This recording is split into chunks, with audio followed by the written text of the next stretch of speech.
Alright everyone, last class के अंदर हम लोगों ने क्वेश्चन नंबर 25 कवर कर लिया है। अब हम लोग देखते हैं क्वेश्चन नंबर 26।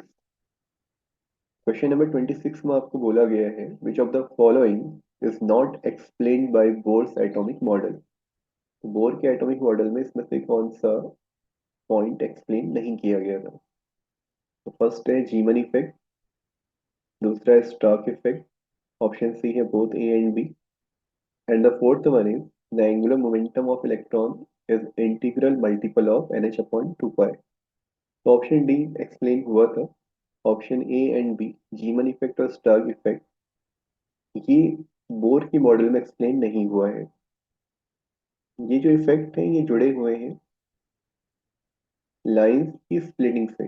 जो लाइमन सीरीज की लाइन है या बार्मर सीरीज की लाइन है, एक single line in the influence of magnetic and electric field क्या हो जाएगी, मल्टीपल कंपोनेंट्स में ब्रेक हो जाएगी। ये सिंगल लाइन है बट अगर ये मल्टीपल कंपोनेंट्स में ब्रेक हो जाती है, इसी को हम लोग जीमन इफेक्ट या स्टार्क इफेक्ट के नाम से जानते हैं। ये बोर के मॉडल में एक्सप्लेन नहीं हुआ है, इसलिए ऑप्शन नंबर सी आपका क्या हो जाएगा, करेक्ट। क्वेश्चन नंबर 27 में आपको बोला गया है in the ground state of C U positive. यहाँ सी यू पॉजिटिव आपको ध्यान रखना है, सी यू पॉजिटिव की बात हुई है। The number of shells occupied, subshell occupied, filled orbitals and unpaired electrons respectively are. देखो सी यू पॉजिटिव से पहले सी यू का कॉन्फ़िगरेशन देख लेते हैं। 1s2, 2s2, 2p6, 3s2, 3p6। इसके बाद है हमारे पास 4s1 और 3d10। सी यू पॉजिटिव की बात करें तो जो कॉन्फ़िगरेशन निकल के आएगा 1s2, 2s2, 2p6, 3s2, 3p6, then 3d10। जो लास्ट इलेक्ट्रॉन है वो फोर्थ जो आपकी शेल है वहां से निकलेगा। अब अगर आप देखो यहाँ पे नंबर ऑफ अनपेयर्ड इलेक्ट्रॉन, सारी शेल्स आपकी कंप्लीट है। 1s में 2 इलेक्ट्रॉन रह सकते हैं, 2s में 2, 2p में 6 इलेक्ट्रॉन, 3s में अगेन 2 इलेक्ट्रॉन, 3p में 6 इलेक्ट्रॉन एंड 3d में 10 इलेक्ट्रॉन। तो यहाँ पे कोई भी अनपेयर्ड इलेक्ट्रॉन नहीं है। ऑप्शन देख लो, ऑप्शन बी और ऑप्शन डी आपके यहाँ पे कैंसिल हो जाते हैं, क्योंकि यहाँ आपको अनपेयर्ड इलेक्ट्रॉन देखने को मिल रहे हैं। ऑप्शन ए और सी की बात करें, यहाँ पर हमारे पास कोई भी अनपेयर्ड इलेक्ट्रॉन नहीं है। इसके बाद इन दोनों में क्या डिफरेंस है, इसमें नंबर ऑफ शेल्स में आपको डिफरेंस देखने को मिल रहा है, एक में 4 और एक में 3। तो आप देखो यहाँ पे कितनी शेल है, n=1, फिर आपके पास है n=2, और यहाँ देखने को मिल रहा है n=3। का मतलब हो गया ऑप्शन नंबर सी आपका करेक्ट है। 3 शेल, 6 आपकी सब शेल वो देखने को मिल रही है, 1 2 3 4 5 6। नंबर ऑफ ऑर्बिटल्स की अगर हम बात करें तो नंबर ऑफ ऑर्बिटल्स में भी अगर आप देखो तो एस में एक ऑर्बिटल, यहाँ एक ऑर्बिटल, पी के साथ में 3 ऑर्बिटल जुड़े रहते हैं। अगेन 1 3 और 5, इन्हें अगर आप ऐड करोगे तो 5 5 10 और 1 + 3 4, ओवरऑल 14 ऑर्बिटल्स आपको यहाँ पर देखने को मिल जाएंगे। इसलिए क्वेश्चन नंबर 27 का ऑप्शन सी यहाँ पे करेक्ट है। क्वेश्चन नंबर 28, यहाँ आपसे बोला गया है number of radial nodes in 3s and 2p orbitals. Number of nodes निकालने के लिए हम कौन सा फॉर्मूला यूज करते हैं, n-1, पहले भी हमने डिस्कस किया। रेडियल नोड निकालने के लिए हम यूज करते हैं n-1 माइनस l। आपको एंगुलर नोड्स को माइनस करना है, किससे, टोटल नोड्स में से। अब n-1, यहाँ अगर हम देखें 3-1, s सब शेल या s ऑर्बिटल के लिए जो एजीमुथल क्वांटम नंबर l की वैल्यू है वो कितनी निकल के आती है, 0। तो इसे सॉल्व करोगे 3-1 कितना आ जाएगा, 2। ये दोनों ऑप्शंस आपके कैंसिल आउट हो जाते हैं, ए और डी में से एक सही है। 2p की अगर हम बात करें तो सेम फॉर्मूला हम 2p के लिए अप्लाई करते हैं, तो 2-1 माइनस जो p सब शेल है उसके लिए l की वैल्यू आती है 1, 2-1 - 1, ये हो जाएगा 0 के इक्वल। इसलिए ऑप्शन नंबर ए यहाँ पे करेक्ट। क्वेश्चन नंबर 29, इसमें आपको नंबर ऑफ न्यूट्रॉन्स निकालने हैं। पहले भी हमने कवर कर लिया है क्वेश्चन इस तरीके का ही। 5 में से 2 माइनस करेंगे तो 3 निकल के आएगा, 23 आंसर। ओवरऑल आपको क्या करना है, मास नंबर में से एटॉमिक नंबर को माइनस कर लेना है, आपको नंबर ऑफ न्यूट्रॉन्स मिल जाएंगे। इसमें पूछा है आइसोटोनिक, आइसोटोनिक में नंबर ऑफ न्यूट्रॉन्स क्या होते हैं, सेम होते हैं। और नंबर ऑफ न्यूट्रॉन्स निकालने के लिए मास में से आपको क्या करना पड़ेगा, एटॉमिक नंबर को माइनस करना पड़ेगा। 14 में से 6 माइनस करोगे 8, 15 में से 7 माइनस करोगे ये भी 8, और 17 में से 9 है तो 9 को माइनस करोगे ये भी 8 निकल के आएगा। तो ओवरऑल ये तीनों ही केसेस में आपको क्या देखने को मिल रहा है, नंबर ऑफ न्यूट्रॉन सेम देखने को मिल रहे हैं। ऐसी कंडीशन को बोला जाता है आइसोटोनिक। इसलिए ऑप्शन नंबर ए करेक्ट हो जाता है, बाकियों को चेक करने की रिक्वायरमेंट नहीं है।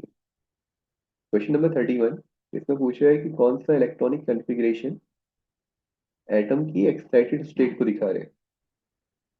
1s2 2s1 ये नॉर्मल कॉन्फ़िगरेशन है लिथियम का।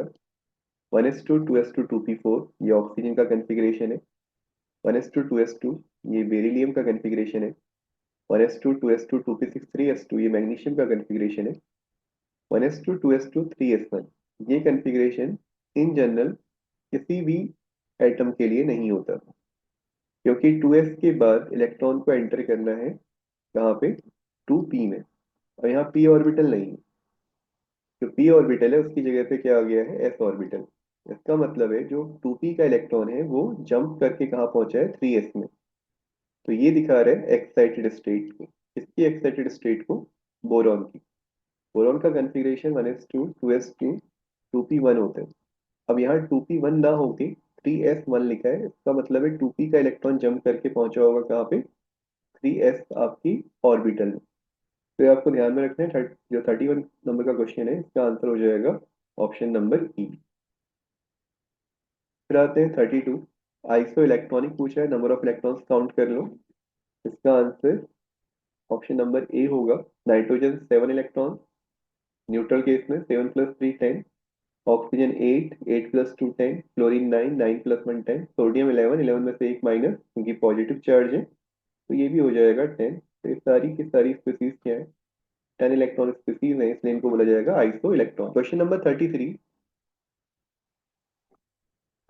33, इसमें आपको बोला गया है magnetic quantum number of an atom is related to the, तो size of the orbital, size के बारे में इंफॉर्मेशन हमें प्रिंसिपल क्वांटम नंबर से मिलती है।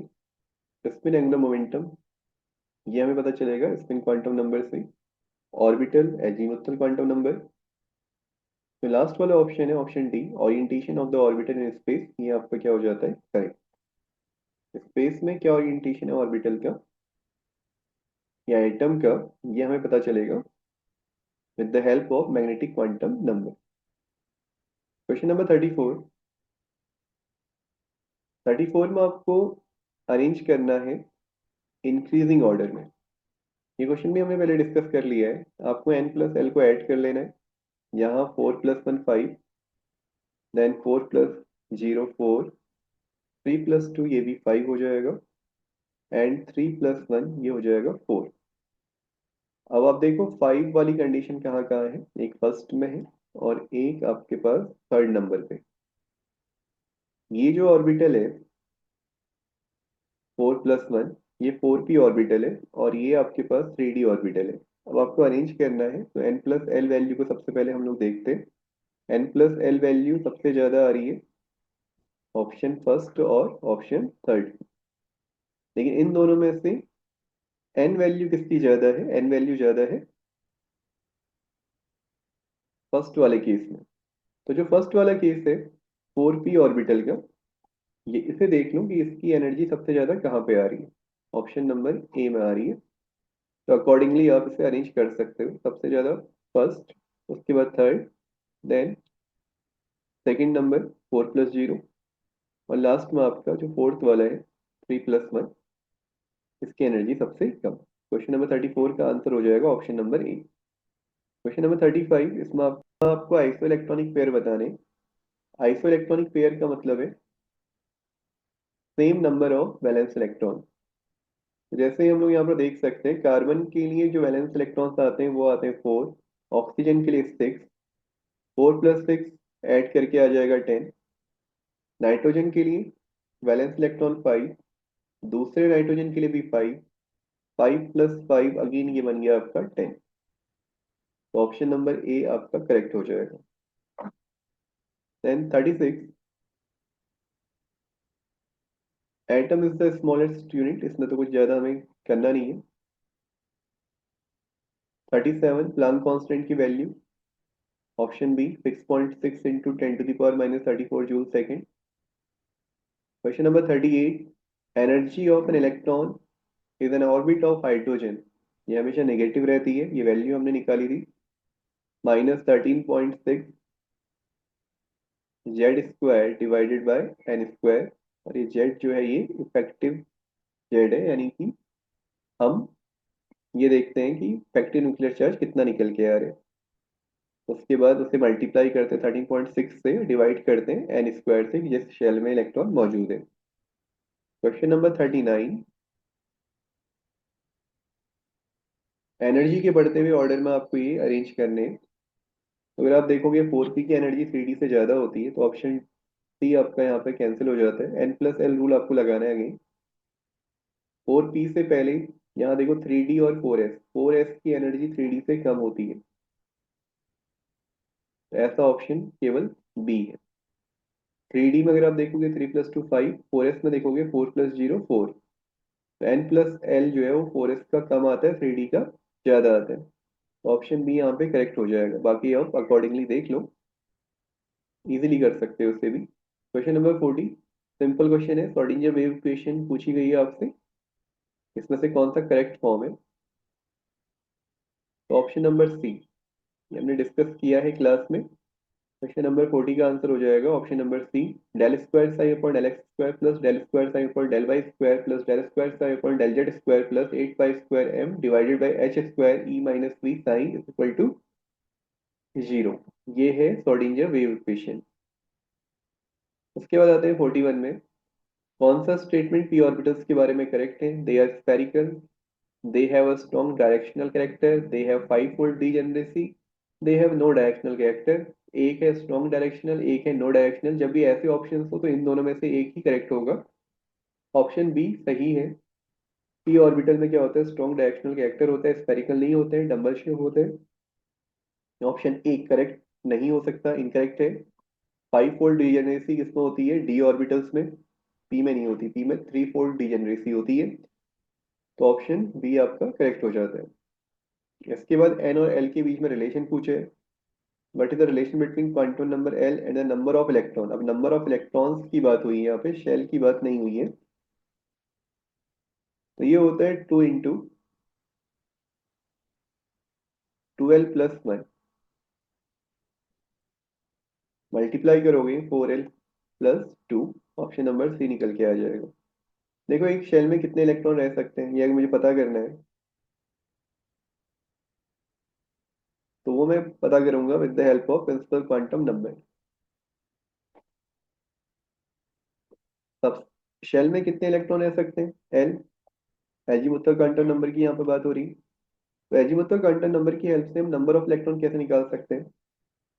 जैसे अगर मैं बात करूं l = 0, तो ये दिखाता है एस सब शेल को। l = 1 की बात करें, ये दिखाता है पी को। अब एस के लिए मेरे पास जो नंबर ऑफ ऑर्बिटल है वो 1, पी के लिए कितने हैं? 3। ऐसे ही अगर हम l = 2 की बात करें, ये डी सब शेल को दिखाता है, नंबर ऑफ ऑर्बिटल कितने आएंगे यहाँ पे? 5। तो 1 3 5। देन एफ के लिए बात करें 7। अब ये तो नंबर ऑफ ऑर्बिटल्स आ गए। नंबर ऑफ ऑर्बिटल्स जो हमारे पास है, हर एक ऑर्बिटल में 2 इलेक्ट्रॉन रह सकते हैं, इसलिए हम इसे 2 से मल्टीप्लाई करते हैं। अभी 12+1 क्या है? वो इधर से ही निकलता है। जैसे l = 1 है, तो मुझे ये पता करना है नंबर ऑफ ऑर्बिटल कितने होंगे। ये 3 जो निकल के आया, ये कैसे निकल के आया? इसके लिए मैं फॉर्मूला अप्लाई करता हूँ 12+1। यहाँ l की वैल्यू 1 रखूंगा, 2 × 1 + 1, तो आ जाएगा 3। ऐसे ही l = 2 के लिए मैं l की वैल्यू कितनी रख दूंगा? 2 रख दूंगा, तो 5 निकल के आ जाएगा। ओवरऑल उसको 2 से मल्टीप्लाई कर लो, तो नंबर ऑफ इलेक्ट्रॉन्स में निकल जाएंगे। अगर आपसे नंबर ऑफ ऑर्बिटल पूछा होता किसी सबशेल के साथ में, तो आप 12+1 इसकी हेल्प से आंसर निकालते। यहाँ नंबर ऑफ इलेक्ट्रॉन्स बोला गया है, तो फिर आप उसको 2 से मल्टीप्लाई करके आंसर निकालोगे। क्वेश्चन नंबर 42 का आंसर हो जाएगा ऑप्शन नंबर सी। अब आते हैं क्वेश्चन नंबर 43 में, the two electrons have the following set of quantum numbers. P और क्यू आपको दिया हुआ है, इसके बारे में कुछ स्टेटमेंट आपसे पूछे गए हैं। P and Q have same energy. Energy के लिए एन और एल की वैल्यू देखते हैं। तो एन और एल दोनों सेम है तब सेम एनर्जी होगी। यहाँ पे हम देख रहे हैं कि ऐसा नहीं है। एन की वैल्यू सेम है, एल की वैल्यू डिफरेंट है, तो पहला स्टेटमेंट गलत हो जाता है। पी की एनर्जी क्यू से ज्यादा है, बिल्कुल सही है, क्योंकि पी के लिए जो एन प्लस एल है वो क्यू के लिए एन प्लस एल से ज्यादा है। यहाँ अगर आप एन प्लस एल की वैल्यू देखोगे तो कितना आ जाएगा, 3+2। और क्यू के लिए अगर आप देखोगे तो एन प्लस एल की वैल्यू आएगी 3+0। ये 5, ये 3, जिसकी वैल्यू ज्यादा उसकी एनर्जी ज्यादा। 43 का option number B correct. Question number 44, इसमें आपको बोला गया है maximum number of 4f electron that can have spin equal to -1/2। अगर मैं एफ सबशेल की बात करूं, एफ सबशेल में नंबर ऑफ ऑर्बिटल्स निकल के आते हैं 7। और एक ऑर्बिटल में मैक्सिमम कितने इलेक्ट्रॉन रह सकते हैं, 2। तो ओवरऑल 14 इलेक्ट्रॉन्स में रह सकते हैं। लेकिन जो 14 इलेक्ट्रॉन्स होंगे वो 14 इलेक्ट्रॉन्स किस तरीके से अरेंज रहेंगे, ये 7 आपकी सबशेल, 1 2 3 4 5 6 7, और फिर यहाँ से पेयरिंग स्टार्ट हो जाएगी। टोटल 14 इलेक्ट्रॉन अगर मैं फिल करता हूँ तो उसमें से क्या होगा, आधे +1/2 स्पिन में दिखाई देंगे और आधे -1/2 में। तो यहाँ पे -1/2 पूछे, इसका मतलब है 7 ओवरऑल इलेक्ट्रॉन पूछे गए होते। उस केस में आंसर 14 होता। बस ये आपको ध्यान में रखना है। क्वेश्चन नंबर 45, इसमें आपको बताना है the correct set of quantum numbers for valence electron of rubidium. इस क्वेश्चन में अगर आपको ये नहीं पता है कि एटॉमिक नंबर रूबिडियम का क्या होता है, तब भी आप क्वेश्चन को कर सकते हो इसकी पोजीशन के अकॉर्डिंग। आपको बस ये याद रखना है कि एस ब्लॉक के एलिमेंट है, और एस ब्लॉक के जो एलिमेंट्स होते हैं उनके लिए एजीमुथल क्वांटम नंबर एल की वैल्यू क्या आ जाएगी, 0। अब आप देखो एजीमुथल क्वांटम नंबर की वैल्यू 0 किन ऑप्शंस में आ रही है, एक आ रही है ए में और एक सी में, तो ये दोनों ऑप्शंस तो आपके कैंसिल हो जाते हैं। रूबिडियम की पोजीशन क्या है, सोडियम, पोटेशियम और रूबिडियम। सोडियम का लास्ट इलेक्ट्रॉन 3s1, पोटेशियम का 4s1, रूबिडियम का 5s1। इसका मतलब हुआ एन की वैल्यू कितनी रहेगी, 5, ऑप्शन ए यहाँ पे करेक्ट हो जाएगा। क्वेश्चन नंबर 46, यहाँ पे आपको मैच करना है size square depends only upon distance. ये किस कंडीशन में होता है, ये एस ऑर्बिटल में होगा। वहां पे डायरेक्शन की बात नहीं होती, केवल डिस्टेंस की बात होती है, आर की बात होती है।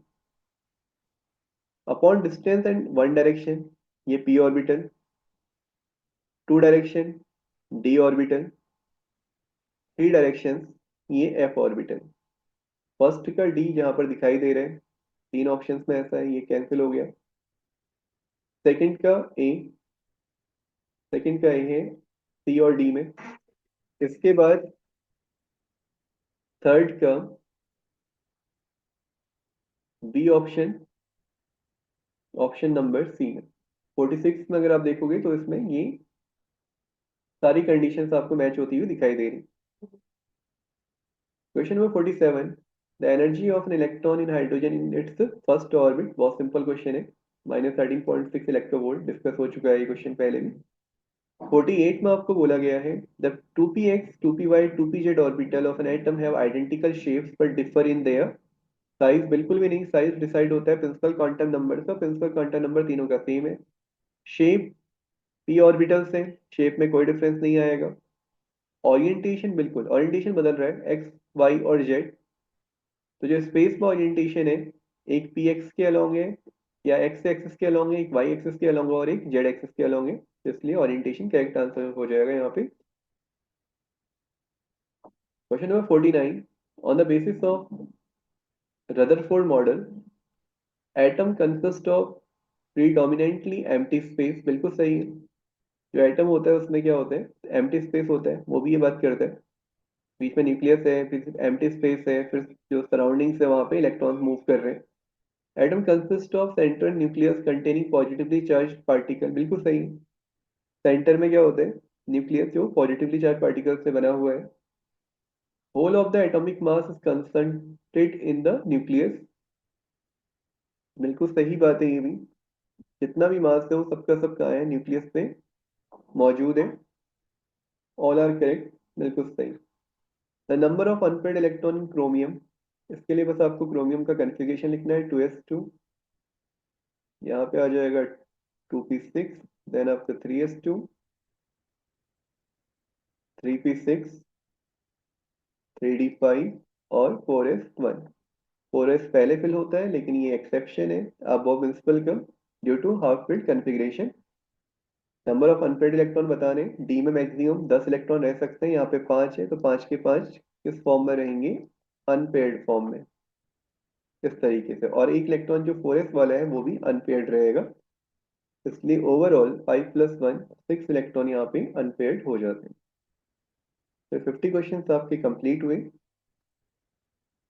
इसके बाद पीरियोडिसिटी के 50 क्वेश्चन हम लोग डिस्कस करेंगे नेक्स्ट वीडियो के अंदर।